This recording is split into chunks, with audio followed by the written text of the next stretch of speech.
Please can I welcome everyone to this meeting of Cabinet on Wednesday, the 22nd of January 2025 from the Walton Suite, Winchester Guildhall. The time is 9:30 a.m. My name is Councillor Martin Todd, Chairperson of the Cabinet and Leader of the Council. This meeting is live streamed from the Council's YouTube channel, and the recording will also be available after the meeting. Subtitles can be switched on, and advice on how to turn these on is set out online. Can everyone ensure mobile phones are on silent, and can I remind members to use their microphones? In the unlikely event it is necessary to evacuate the building, the fire alarm will sound. Please follow all the instructions given to you by our team. And can I welcome members of the public to the meeting this morning? We will invite you forward when it is time for you to make your contribution. Turning to the agenda. The first item of business is apologies for absence, and I have an apology from Councillor Porter, who is not able to make it today. The second item is membership of Cabinet committees, and there are no changes required.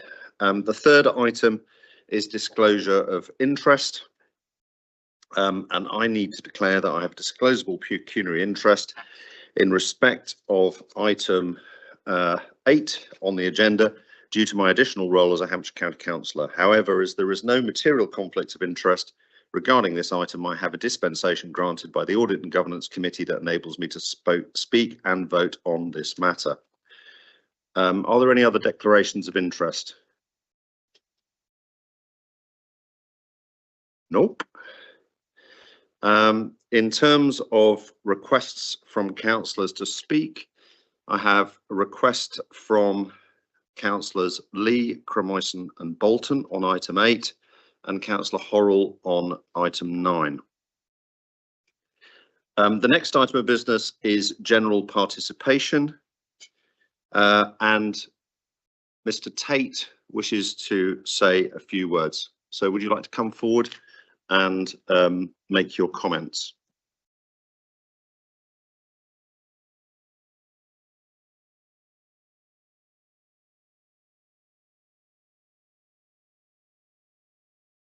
Thank you, Chair, for the opportunity to address Cabinet.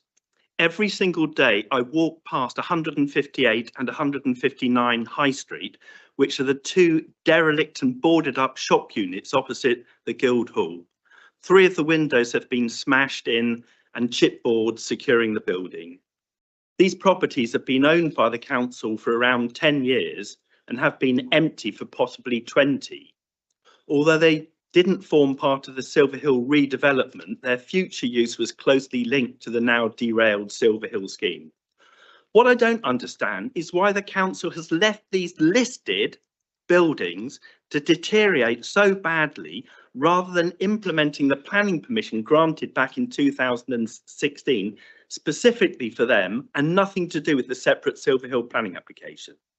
I've checked with the Estates Department and also the engineer who did the survey on the state of the buildings. They're not in a state to be occupied at the moment. Work has to be done. The retail unit would probably generate around £35,000 a year, and the 2 flats above probably a combined 30,000. This means that over the last 9 years, the council has missed out on something in the region of £600,000. I've previously questioned why the council let 59 Colebrook Street deteriorate to such an extent that it has spent £600,000, the work's going on as we speak, to bring them back to a decent home standard. I've also made comments about the corner house, which is deteriorating as we speak. With prime retail space being in such a great demand in Winchester, it is staggering that the council has just left these 2 properties to rot. Just around the corner from 158 is the old RAOB building in Cross Keys Passage. The building is in a terrible state. All the windows has been smashed. It must be a potential fire hazard. It's a home to pigeons. The owner recently submitted a very well prepared planning application to replace the existing structure with a new, very high quality building containing both retail and flats above. I supported the excellent planning application, but the council refused it, saying it wasn't consistent with the regeneration of central Winchester.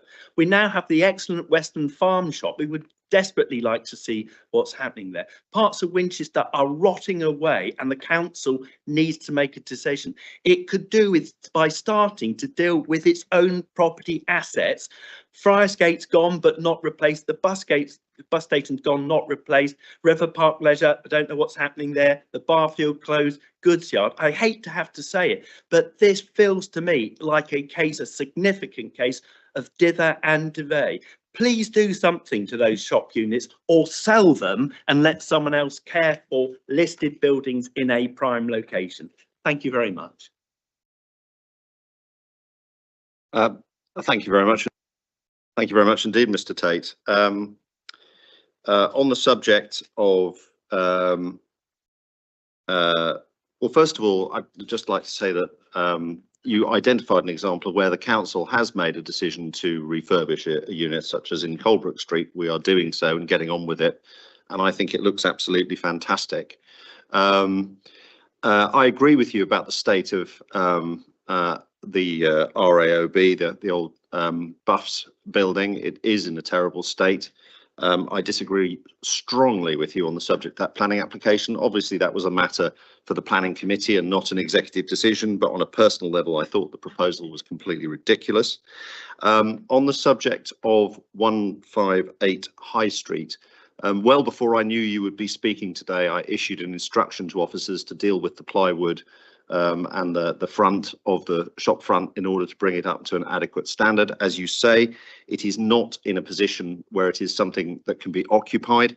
We have repeatedly looked at a potential business case to see if it is something that we are able to restore in-house, and those business cases have not proved such that we can justify the use of public money to do so. In light of that, I've also asked officers to market the building, because if we're not prepared to do something about it, and we have checked whether our partner in Silver in the Central Winchester Regeneration project has any or sees it as a future part of that scheme, and they do not. In that particular case, I agree with you completely that the idea of hanging on to it and doing nothing is not an option. So I have asked that it be marketed. The final decision, because it is, will come back to Cabinet before any final decision is made in terms of what happens to that particular site. But I agree with you that it is not acceptable to hang on to a building in that state and not do anything with it. And so I have asked that we explore the disposal of that building so that somebody who is prepared to do it and has the financial means to do so is able to take it on. So I hope that provides some reassurance on this particular issue. On the subject of this particular building, it seems like our thinking is very much in the same place.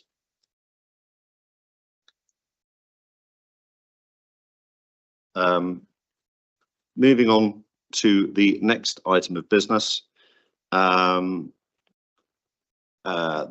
agreement, the minutes of the previous meeting. Cabinet, do you agree that the minutes are a correct record of the meeting held on 11th December 2024? Thank you very much indeed. Do we have any Cabinet announcements? I have a couple, but see if anybody else wants to go first. Councillor Thompson. Thank you, Leader. Yes, a couple of announcements. The first one is on the UK Shared Prosperity Fund. I'm really delighted to announce that the government have confirmed an additional year of shared prosperity funding. We've been allocated a further £327,146,000 to spend on projects throughout the municipal year 25-26. The scheme, which has been running for three years, gave us a total of £1,745,000 across our communities, and was due to finish in April this year. During that time, our local authority team, our local economy team have been working hard to ensure that all the money is spent. And I'm very pleased to say that because of this scheme, we've been able to support a whole plethora of projects across our district, aligning with our council priorities. And I'll just give you a few examples. Ongoing Greener Faster, we allocated grant funding to 20 projects designed to reduce carbon emissions. 11 of these were solar panelling on community buildings in Colden Common, Denmead, Easton, Sutton Scotney and Upham, as well as 5 commercial buildings.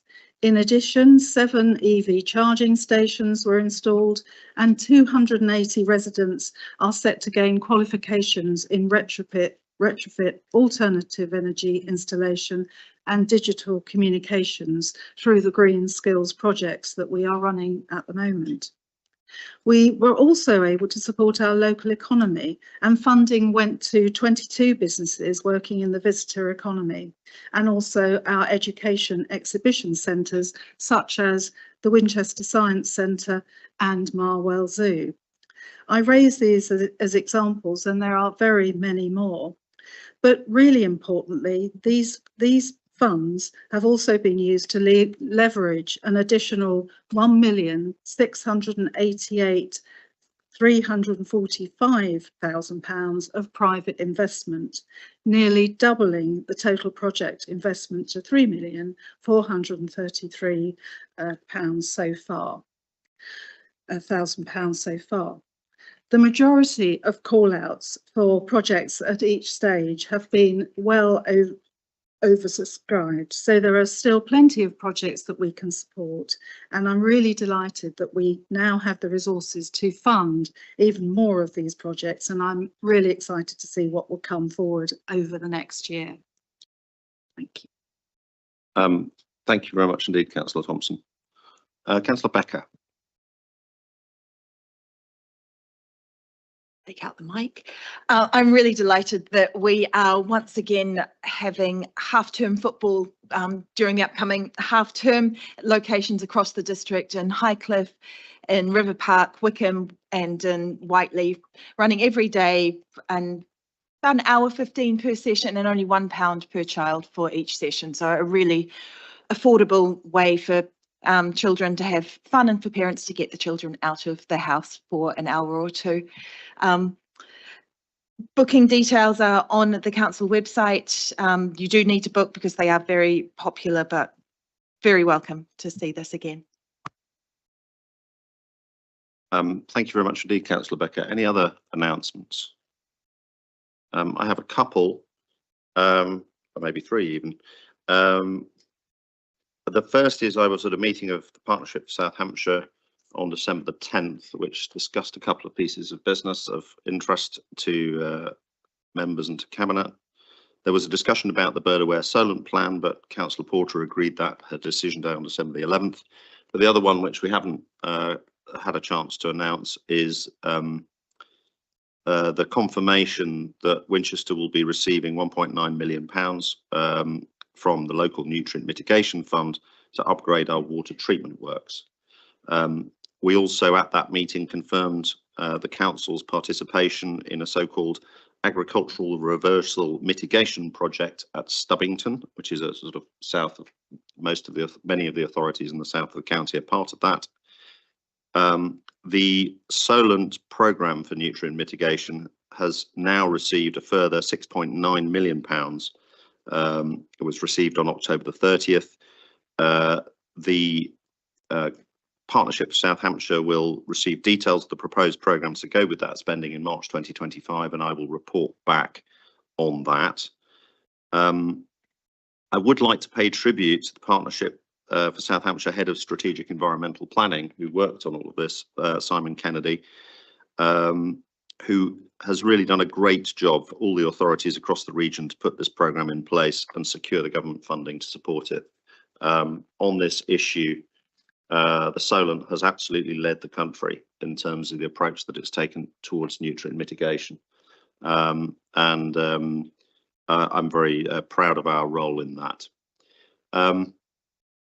The second meeting to reference is a meeting of so-called Southern Water stakeholders on December the 19th. So that was a meeting of all the council leaders and chief executives who are authorities supplied by Southern Water, as well as the MPs. And we met the chief executive and other directors and senior managers just before Christmas. It was in the middle of the Testwood water problems, so the entire meeting was pretty derailed by that, and probably spent most of the time talking about that. And sadly, many of the problems that we've seen in our district when there have been water issues about the placing of water supply sites, support for the vulnerable, happened again. And so on behalf of our area, but although most of the heavy lifting was done by the affected authorities, we made clear that they absolutely need to move forward and progress their work on this, because we don't want a repeat of what happened in Testwood next time there's something that affects our district. We were due to be talking about their investment plans, but the new water rates and investment plans had been agreed that morning. And so they hadn't had a chance to update their presentation to provide the detail that we would have wanted. However, I was able to raise issues about their plans for nutrient stripping, which will absolutely solve the problem when done at the scale of a water company. And also their plans about improved sewage treatment in areas where we're seeing significant development. I particularly referenced Waltham Chase. On one particular issue of great interest to our area, which is surface water flooding, where we've seen issues in the High Street, we've seen issues in Durley, in full flood. I did get an agreement that there will be a separate meeting with council leaders and Hampshire County Council and Southern Water, explicitly focused on the programme to tackle surface water flooding, because this is such a key issue as far as we're concerned and where we need stronger action taken. And finally, I would just reference the announcement that's been made about the new hospitals programme, and just to clarify where we as a City Council stand on this.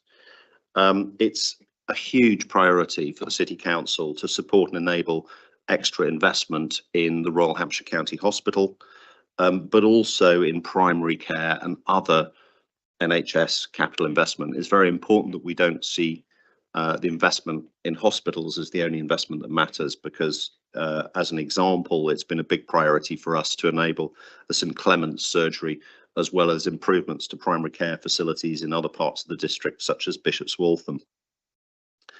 And again, I would like to pay tribute to council officers who worked very closely with the hospital to make sure that the planning aspects of the new orthopaedic outpatients department were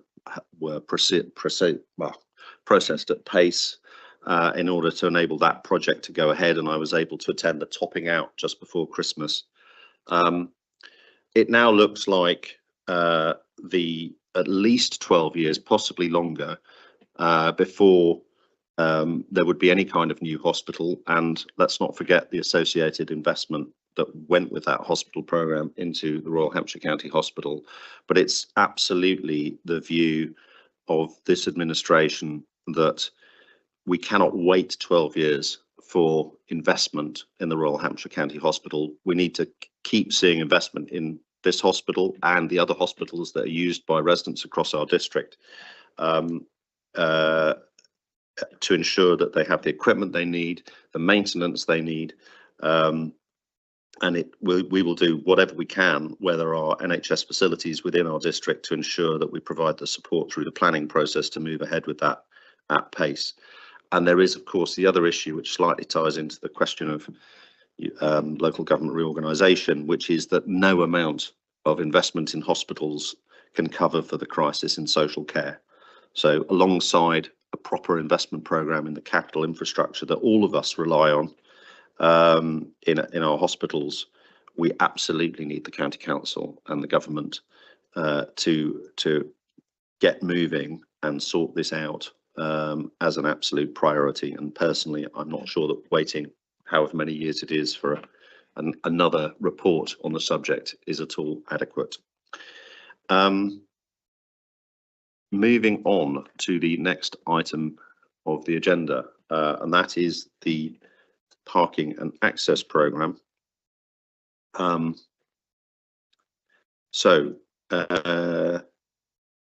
Lerney, would you like to introduce the paper? Thank you, Leader. This paper reports on progress against actions in our 2020 to 2030 parking and access strategy and our plans for next year subject to budget approval. The aim of the strategy is to support our carbon neutrality plans and delivery of the Winchester Movement Strategy while ensuring that all our towns across the district thrive. Our goal is to provide an excellent customer experience in all our car parks while encouraging and promoting more sustainable travel choices, particularly cycling and the use of edge of town and park and ride car parks. In the past year, we've carried out resurfacing at St Catherine's Park and Ride, installed new parking machines taking card payments in Bishop's Waltham, Wickham and Park and Ride car parks, improved signage, installed additional EV charging, improved CCTV coverage and refurbished toilets at Chesil Car Park, with other toilet refurbishments set to be complete by the end of the financial year. Plans for next year include resurfacing Middlebrook Street car park and changing it from pay on foot to pay and display. This is enabling the provision of free disabled parking much closer to the shops than currently, improving entry and exit to the car parks. We have had a significant number of incidents involving cars hitting our barriers and machinery, and also on exit hitting the gym opposite. It will also reduce traffic queues into Friars Gate. Other key projects include to upgrade the remaining pay machines and improve Wi-Fi signal in our multi-storey car parks, which will give greater flexibility and improved customer service. Work to improve cycle parking across the district will continue, and we will be looking at new opportunities highlighted in the district local cycling and infrastructure plan as they come forward. As can be seen, we have been investing our car parks property reserve in our parking facilities, and we will need additional resources to be set aside to fund future improvements, and these are being taken through the normal budget process. So I have Campbell Williams here with me to assist, and happy to take comments and questions, Leader. Thank you very much indeed. Before we move to questions from cabinet members, I'd like us to take some deputations from councillors, and I'll take them in the order I think they were received. So Councillor Lee, would you like to come forward and make your comments?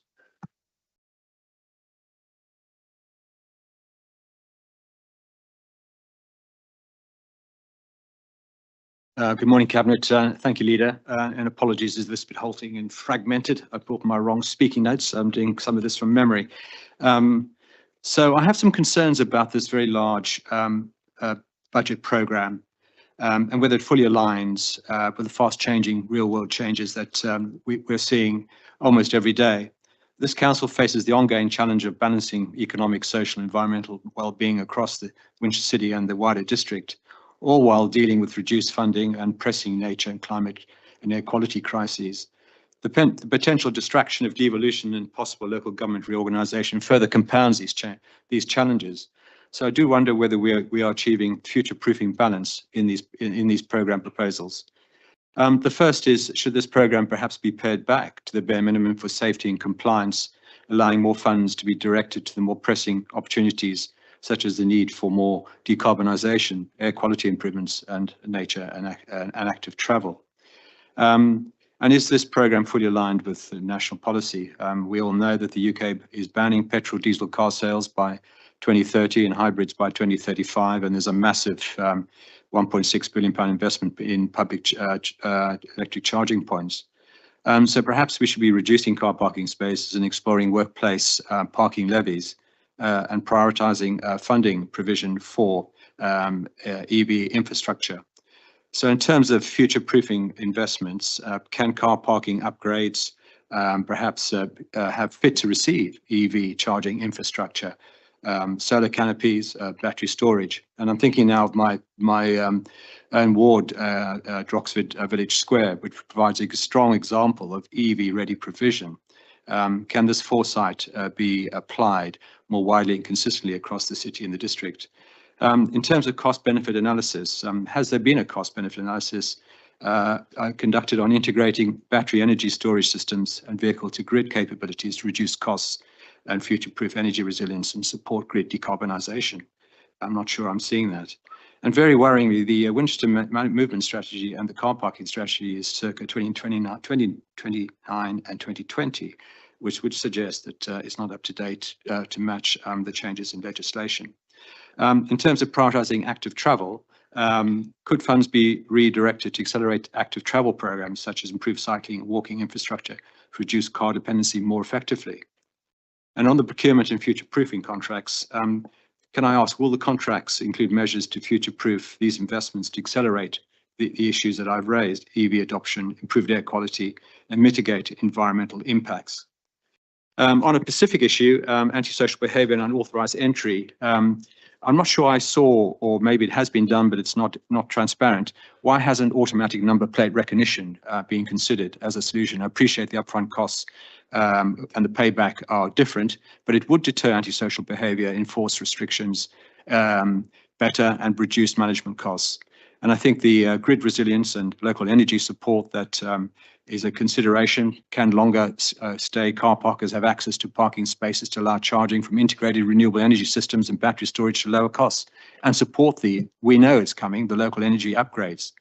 And I also note Reading Borough Council is encouraging drivers of high emission vehicles to change their behaviour by providing high parking charges for those types of vehicles. And finally, I'm not sure I've seen it, but are we leveraging any private investment in terms of these upgrades? Obviously, we can't do all this all ourselves. Thank you. Thank you very much indeed. Councillor Cremyson, would you like to come forward?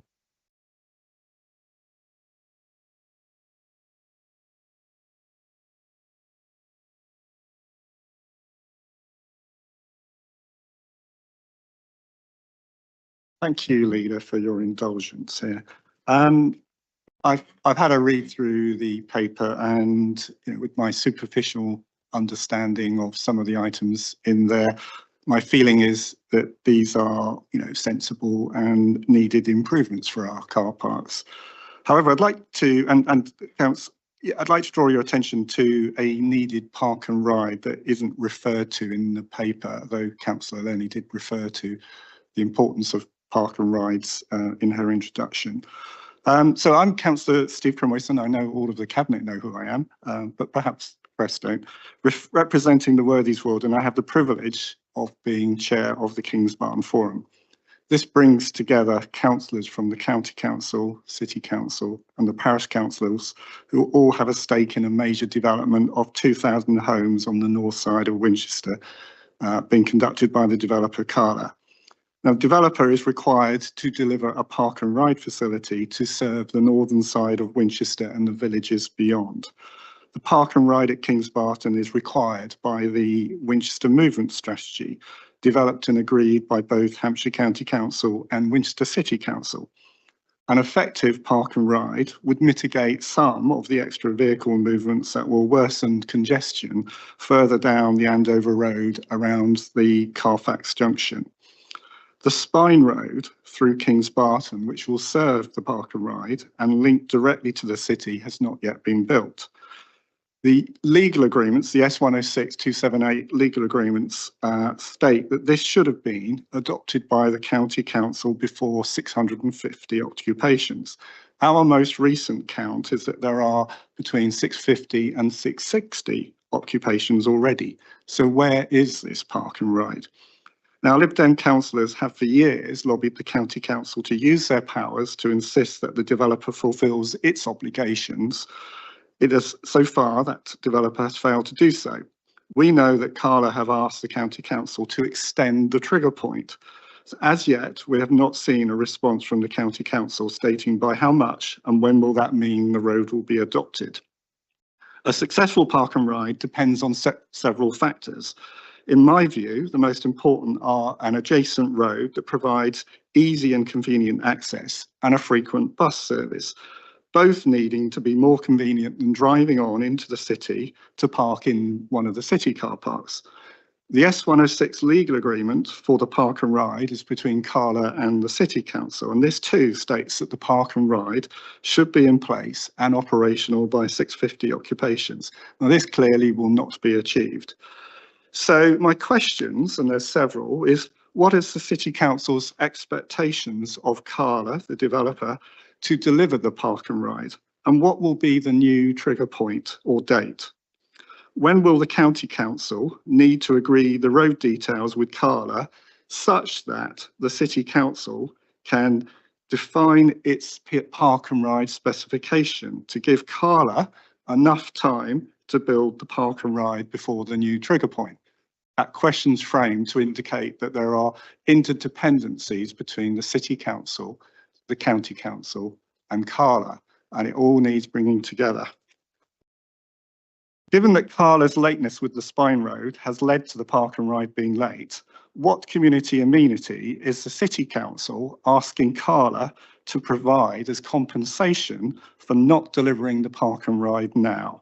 Could the council demand that CALA provide a temporary car park with safe access close to the school as a park and stride to alleviate the known parking and congestion issues close to the school caused by people who drive their children to school from outside the Kingsbarn community?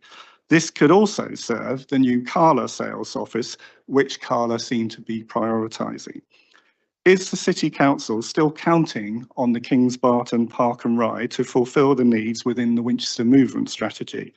And finally, can the answers to these questions be published so that we can draw attention to them within the Kingsbarton and wider community of interested local people, such that everybody has the same view of the truth? Thank you. Thank you very much indeed, Councillor Crimoyson. And then I'm looking for Councillor Bolton, but I don't think he's here. Councillor Horrell, would you like to say some comments? I'm not strictly down on the list, but Chair, if it's Thank you anyway. acceptable to you, I'm afraid Councillor Bolton has been unavoidably detained. He has given me some words that he wished to raise this morning. Would you find that acceptable? yeah, that no, that's I read absolutely them? fine. It's important thing is that the points are heard rather than that we stick to bureaucratic niceties on this one. Thank you, Chair. So reading on behalf of Councillor Bolton, the parking restrictions in Winchester and the other market towns such as Alresford prioritise a change in parking behaviour to support the administration's higher priority of carbon reduction and an improving air quality over economic stimulation. As a matter of fact, paragraph 11.5 of this report states the priorities of the council in delivering this programme of works and a positive benefit to business and the economy is not one of them. The Lib Dem policies have been unintended consequences that have negatively impacted shopping and local businesses. Only this week, 2 articles in the Hampshire Chronicle, one lamenting the decline of Parchment Street and ironically the closure of the shop there, the Zero Waste Shop by Chris Atkinson, and the other about the closure of the Electric Hound on the Square by Sebastian Hall. In both instances, they highlight the decline in shopper footfall as the main problem they faced. The problem is not just restricted to Winchester. The once thriving and picturesque East Street in Alresford now has 4 shops boarded up.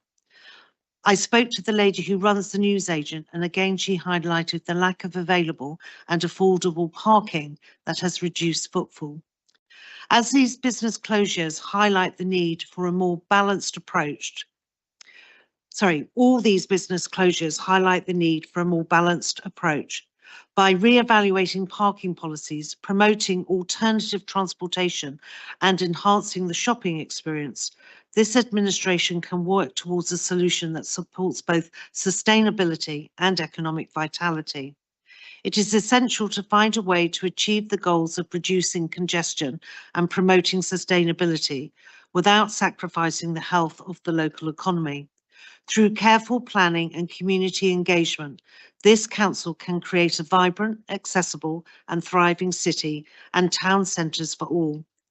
To attract more shoppers, what is the administration going to invest in enhancing the overall shopping experience?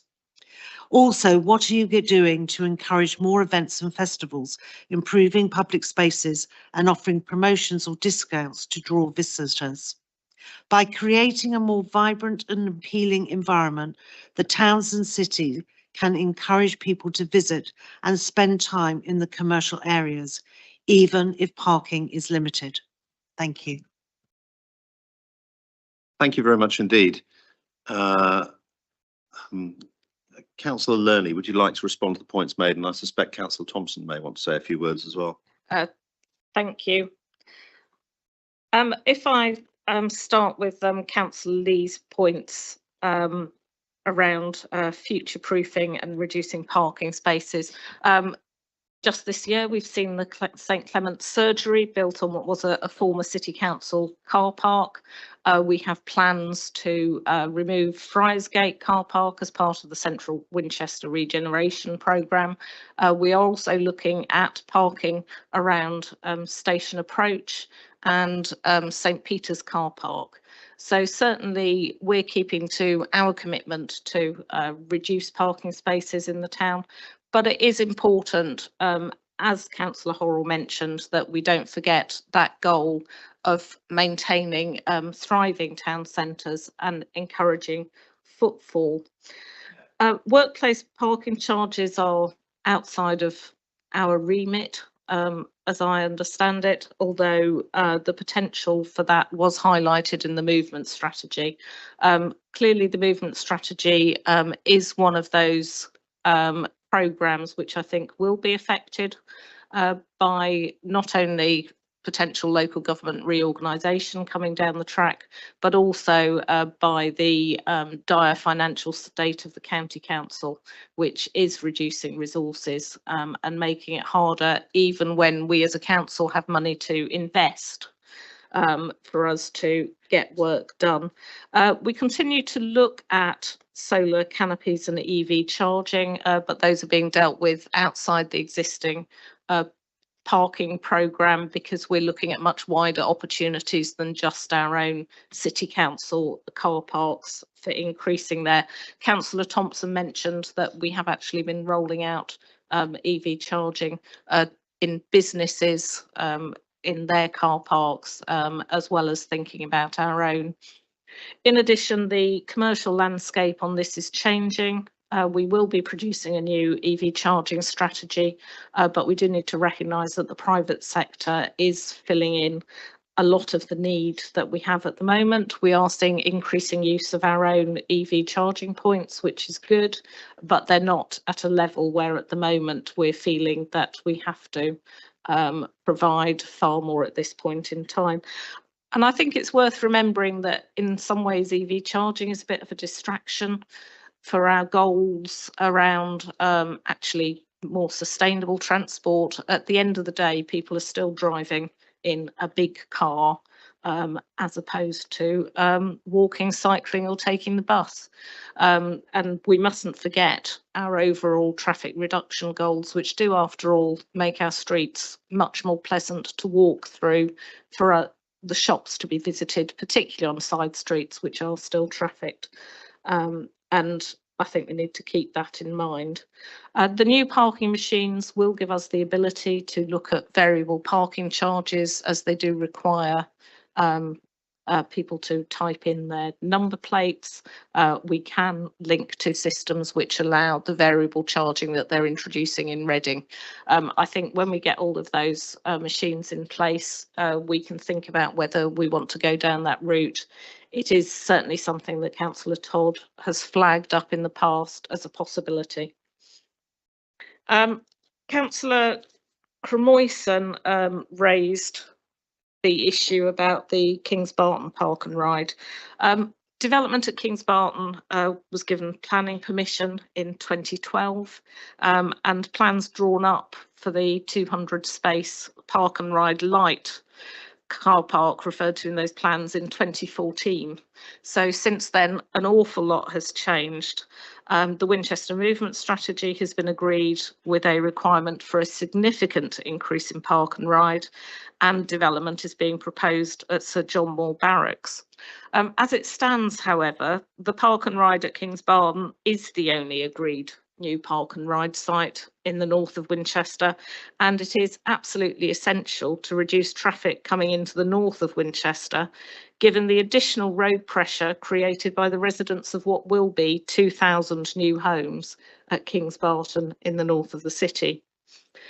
Because of the location of the park and ride and the topology of the site, the new roads, Winchester Avenue and the new section of Wellhouse Lane do need to be complete to allow access to the park and ride and for normal service buses to run past. As Councillor Cremoyson pointed out, an effective park and ride does need a frequent bus service which takes people quickly to where they need to go. It cannot pop in and out of a housing estate several times on the way to the station. Given the changes in the 10 years since the park and ride was designed, we cannot even agree the final design for the car park with Cala until we know where the bus stops will be in the road, let alone proceed to construction. If we agreed with Cala to go ahead now, as per the 106, we would inevitably be facing costly rework at the taxpayer's expense, or have, well, and we would have a remote piece of marked out tarmac with no roads connecting to it, or even paths for several years. These practical problems do not, however, mean that we have changed the trigger point for this work. It is a case that we will want Cala to go ahead as soon as we have the answers that we need to plan the new car park and effectively give Cala the instruction to go ahead. At this point in the Kings Barton development, all the needed roads should be in place. We should have buses running down the new Winchester Avenue. And I think the failure of Cala and Hampshire County Council to agree the specification of the new road and the design of the Northern Junction in a timely way is absolutely appalling.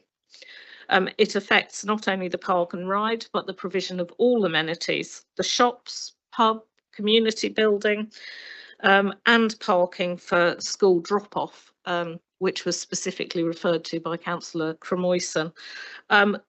I think it's important that we do look at the proposal for a temporary car park, which will deal with some of the issues. The car park proposed to serve the centre of the development and the shops and so on is actually where school drop-off was always intended to take place.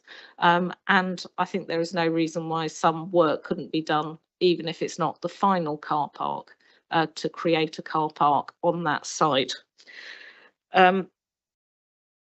We no longer minute our meetings extensively, but a verbatim record will be available on the Council's YouTube channel, which is part of the record of this meeting.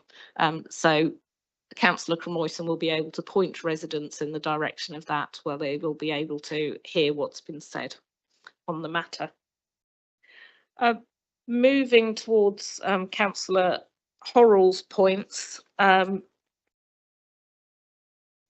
So far, we have good evidence that the changes we have made to parking charges and hours of charging have not impacted on the number of people parking in our car parks.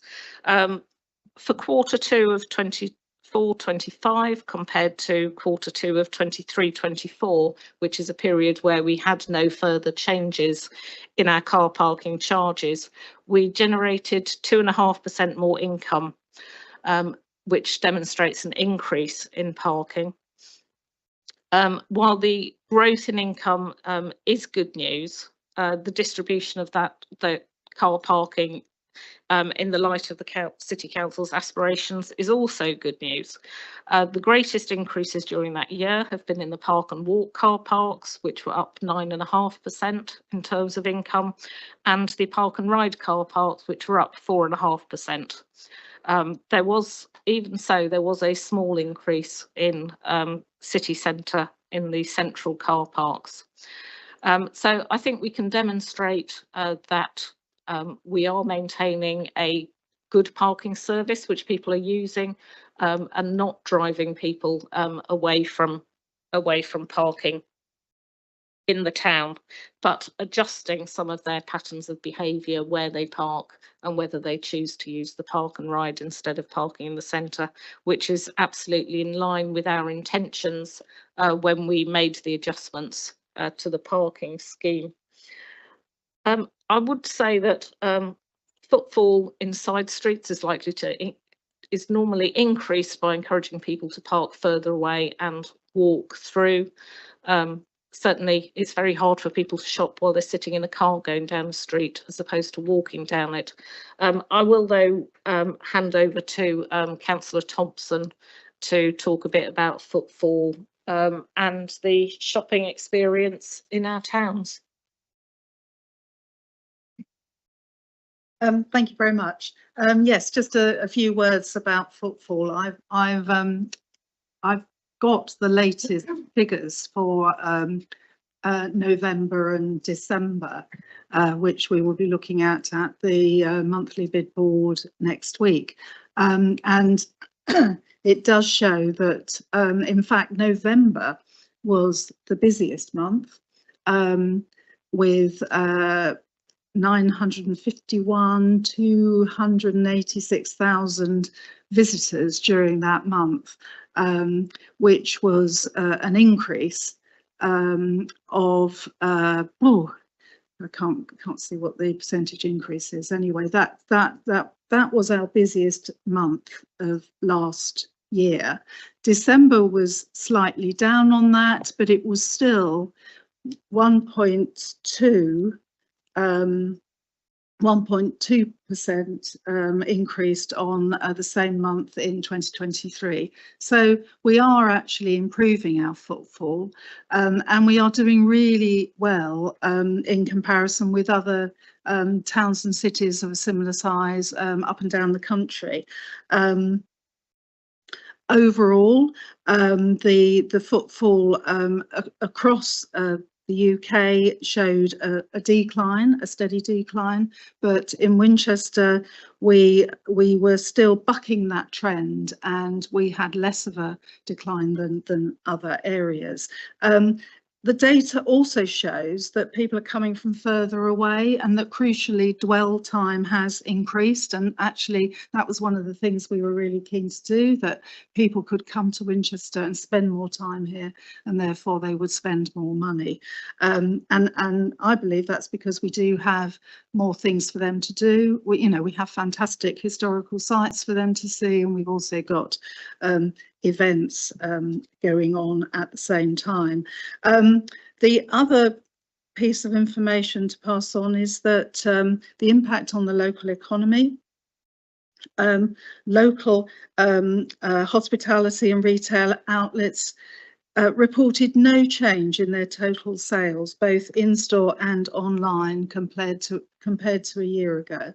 So that is pretty remarkable, I think, and really just shows that our high street is buzzing. And if anybody came into town November and December, you certainly knew that there were lots and lots of people there, because it was just absolutely rammed on all occasions. And I would just say, I think the reason why December didn't perform quite so well as November was, if you think about it, we had that extraordinary weather event, a severe weather event which took out a whole weekend. The Christmas market was closed. Nobody in their right minds was going to come out on that day. And given December's quite a short month anyway, in terms of Christmas coming not quite at the end, but a week before, I think that is the reason for that.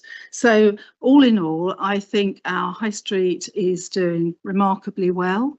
We have a very, very low vacancy rate. I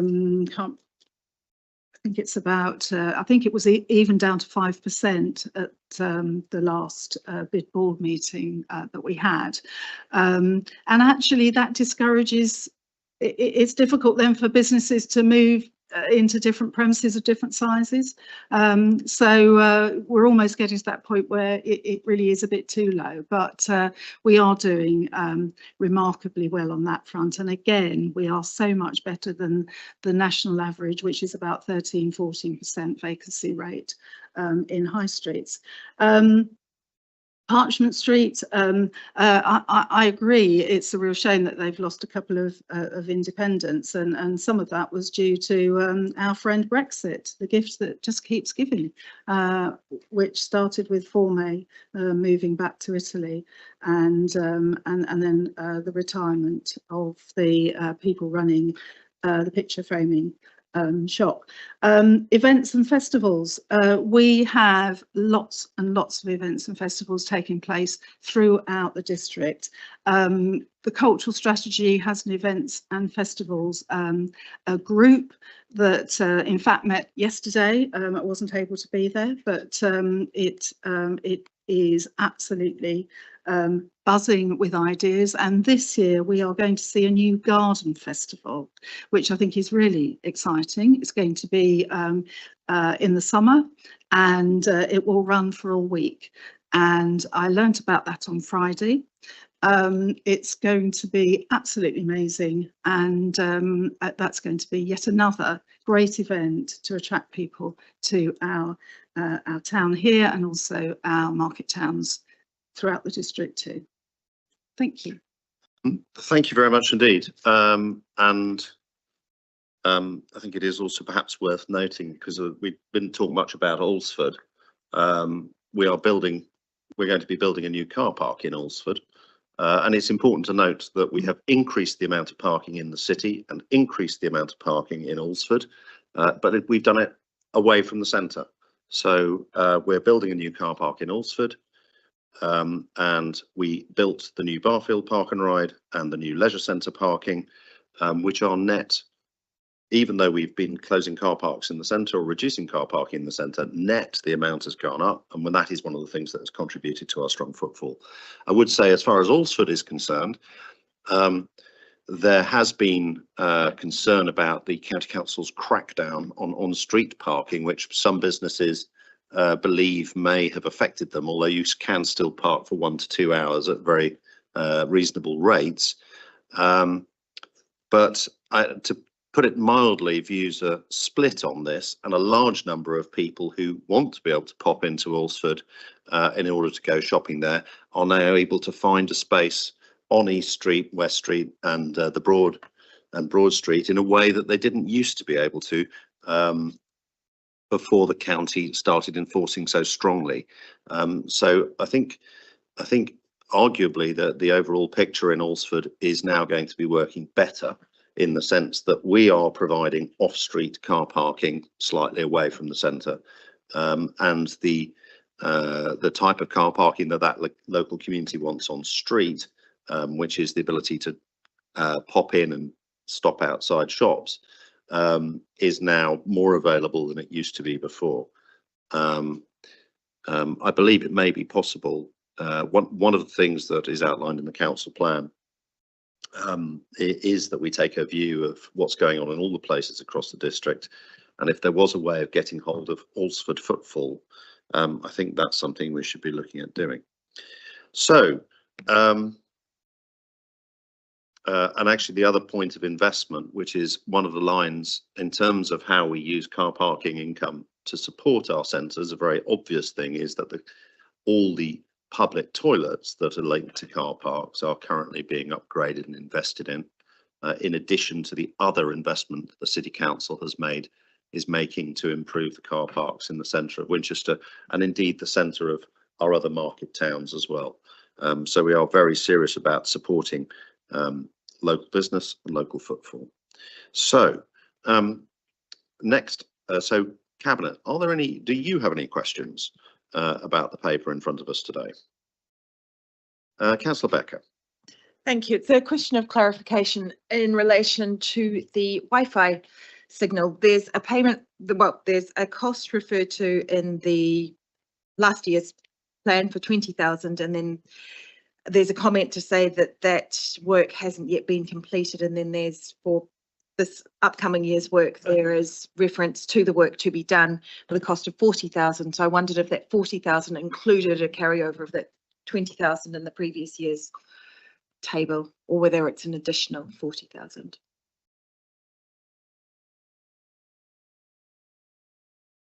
I'll pass over to Mr. Williams for that one.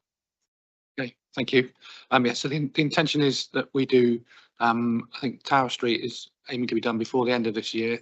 And we're aiming to do the other one next year. So then get some further Wi-Fi and additional car parks next year, so that we have the best reception in the car parks to make the most of the ability to use Ringo in all locations that would currently otherwise struggle. But just a clarification on that. I thought we were getting mobile boosters rather than Wi-Fi. And that has the advantage that there will be a proper mobile signal in each of the car parks. Yes, So people don't need to suddenly log in and do complicated things.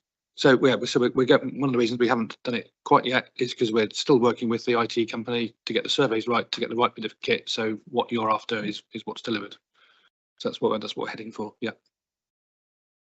Great, thank you very much indeed. Any other questions? Any debate? Councillor Lerney, any final thoughts?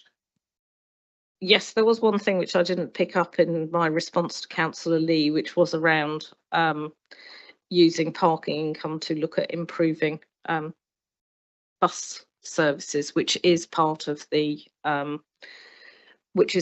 car parking and access plan. We have continued to look at sensible opportunities where we might provide additional services, but talking to Stagecoach and the County Council, we haven't so far found any. That does not mean that we won't keep looking and see whether there are sensible measures we can take in that regard.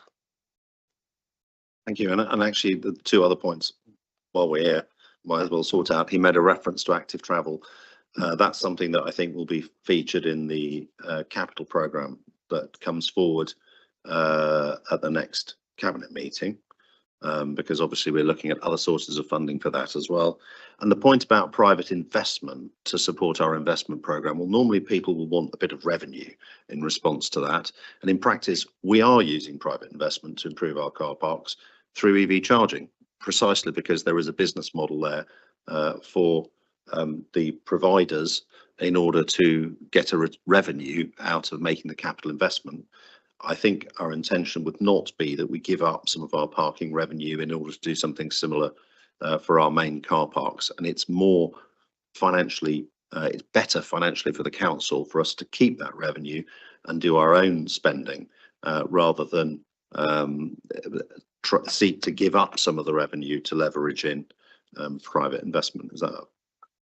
That's a very good summary, Leader. I think it is important that we actually maintain a mixed economy in that regard. In fact, I think it would be a good thing if we were promoting further competition within the district, because one of the things we do see at the moment is that it is expensive to charge your car at public charging points, particularly if you want a rapid charge, and it would be good to if we could promote a market situation which was driving that cost down for people. Strongly support that. So if there are no other comments, thank you very much indeed to Mr. Williams and the team for all the work they've done in preparing this paper, and Councillor Lerney for the work that you've done on it as well. You know, we are the strategy that we've taken, which is to make the centre more walkable in our towns and cities, but still make sure that parking is available, which is essential when, unfortunately, the level of public transport around the county and more widely is not where we would like it to be. You know, that's not something we can yet move away from. But ultimately, the approach of investing and making sure that we don't end up in a situation like the NHS where you suddenly have an absolutely massive bill further down the road, but you've been doing sensible investment along the way. the approach of continuous investment, of encouraging and supporting people to park further out and walk in and encourage walking and cycling and active travel within our centres is working. It is leading to higher footfall. It is supporting higher footfall. It is supporting lower vacancy rate. The work that the tourism and events team does the same. And it's part of what makes Winchester so productive and thrive. It is striking very often that the bits of the city centre that have the biggest issues and raise issues with us are the ones that have cars going past the front of the shop, and the places with the highest rent and the highest footfall are the ones where we have either pedestrianised completely or dramatically cut the number of cars going past the shops. The evidence is that is what drives success in our centre. People do not come to Winchester to look at cars driving past. They come to Winchester to enjoy the pedestrianised centre of our city and all the facilities that go on there. And it's because we are committed to that and the investment that's needed to make that thrive that our city continues to be such a place to be proud of. Let's not forget that the New York Times has named Winchester and our district as the #1 place in the world to visit in 2025. And if that isn't a tribute to all the work that's done to support our city by so many people, by the businesses, by the charities, by the communities, by the cathedral, by so many people who work together to keep our city special, then I don't know what is. Anyway, moving to the recommendations in front of us.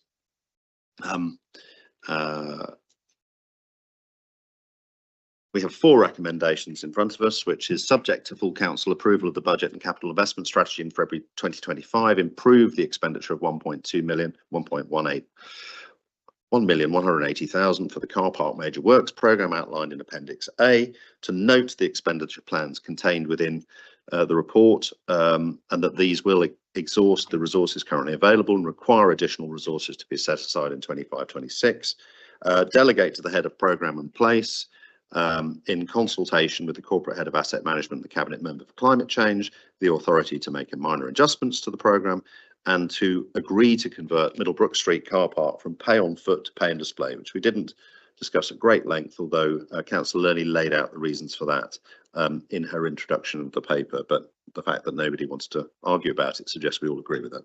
So, Cabinet, those 4 recommendations, do you agree? Agree.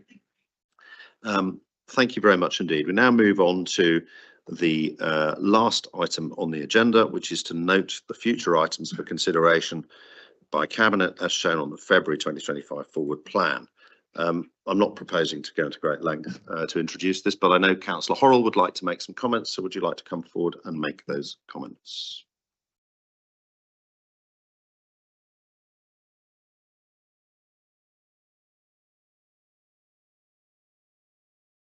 Chair, thank you. And thank you for allowing me to ask a question as it relates to the forward plan. And I'm here this morning very much as the councillor representing the Wonston and Micheldever ward, and the fact that residents are very keen to understand the details of the concept master plan itemised as number 9 and scheduled for your February cabinet. And I suppose the question that we are all asking is that this paper is not on the scrutiny work programme for its February meeting. And given the significance of this project, not only for housing, to meet our current draft plan and to provide other facilities, what makes the administration believe it should be decided by yourselves without prior scrutiny? I appreciate this is the concept master plan, but nonetheless, it is a very major project for this council, and residents would like to have the opportunity to understand the detail of it before it comes to Cabinet. Thank you, Chair. Thank you very much indeed. This is, of course, the Cabinet forward plan, and we do not decide and should not decide the work plan of the Scrutiny Committee.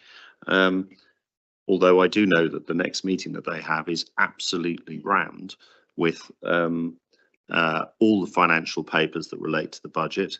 and the LDS, the local development scheme, which is an absolutely critical thing that needs, firstly, proper review and secondly, decision in order to ensure that we have a valid local plan and a local plan process going forward. So that is why, as far as that is concerned, my understanding that there may be. However, Cabinet, so I don't know if the monitoring officer or the chief executive has any perspective that they would like to add. Maybe just to confirm it's not a matter for Cabinet. Yeah, I'm happy to confirm that, Leader. Thank you. It's not a matter for Cabinet. It's a matter for the committee, the scrutiny committee, to set its own agenda. Thank you. Thank you very much indeed. I'm very happy to talk to the chair of the scrutiny committee on any issue at any time. So, but Chair, I have asked the chair of scrutiny why it's not on their agenda and asked them to consider it. And perhaps going forward with so many major projects, we have to consider that the schedule in scrutiny doesn't always allow for some of those major projects to have the right level of discussion, which I know you're always keen to have because of the timetabling. And if we could look at that ongoing through 25, it would be much improved. Thank you. Thank you very much indeed. I can assure you that on that part of the agenda that I do control, which relates to the running of the cabinet meeting, we are already planning on the basis, probably we'll put that as the first item, that we will expect a high level of public participation and participation from councillors. And while I can't speak for the scrutiny committee, I can assure you that there will be thorough discussion and scrutiny of that paper within the cabinet meeting, independent of any decision that the scrutiny committee might make on its own account as to how they want to handle it. Thank you.